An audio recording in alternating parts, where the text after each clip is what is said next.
Hello and welcome to the Weber channel. I'm Jason, your host. I know the way in now. I won't go in yet, it's a bit early. But what you saw in the last video was a perfect example of the way, even if you've got roads and pavements set up for disabled people, all it takes is an unthinking worker setting up a blooming sign for diversions to close off an entire section, or on a crossing an unthinking driver in a van partially or fully blocking the entire way through. The thing is,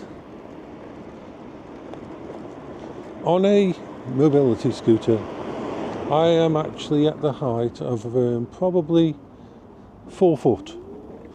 That is my visible range, 4 foot high, which means most cars, most trucks, most vehicles, anything completely turns any road into a blind crossing.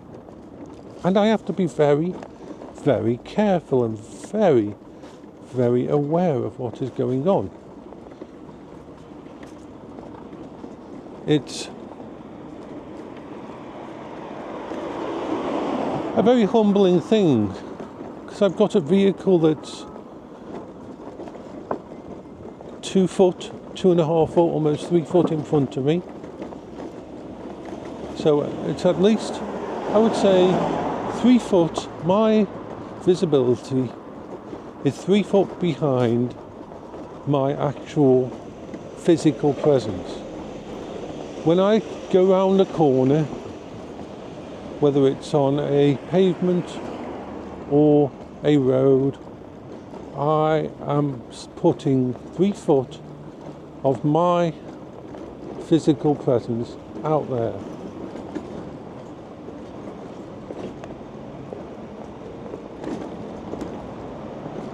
Before I am there. And it can be a very, very dangerous thing to do. Now, places like this are wonderful. The main stove pavements, as you can see here, they're really nice, they're really big. There's lots of room. There's even the bollard, nothing actually causes a major problem. These pavements here are amazing. These are wonderful to be, even though they haven't got the disability version of the culverts for taking away the water drainage, the ones that have the mini ones where you can cross over easier, it is still a very, very nice thing. And all of these shops have doorways that are big enough for a vehicle like this to go in. You can tell the shops that were put together before 2010 that weren't upgraded, because if you upgraded them then you usually added something. But most of these shops have really good access for mobility scooters, really good access. Although the funny thing is, you see shops sometimes that have space in them to get in the place, and then once you're in the shop they've packed the aisles so much that it makes it impossible to actually get there. But this pavement is a joy to go on, it really is, compared to what some of the places are like.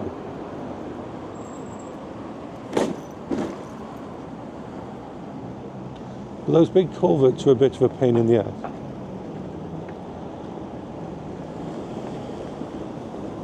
So, I'm just checking the time, 8:40 in the morning, that's why it's so quiet.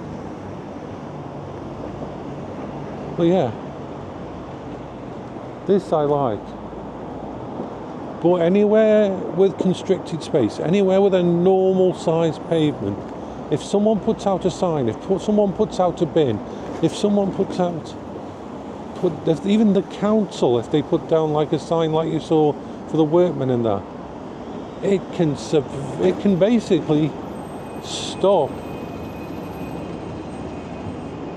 someone like me from getting anywhere.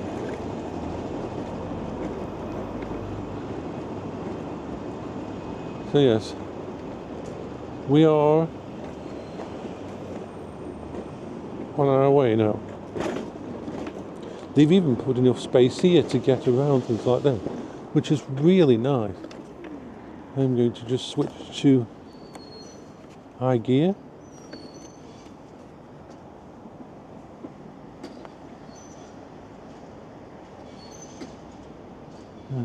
So, what are you doing?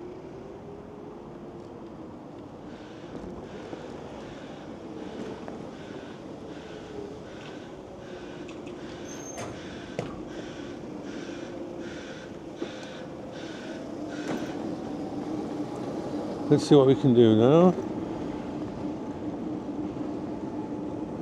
So yes, even the ways onto the curbs are very big here, but there is multiple ways to get onto the path. So that is once again a good thing.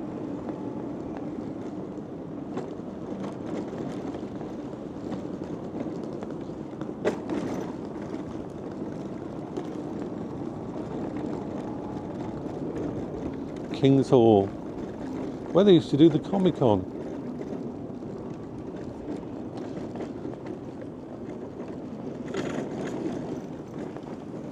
So, it's going to be interesting to see the government buildings, see how easily it gets into the government building.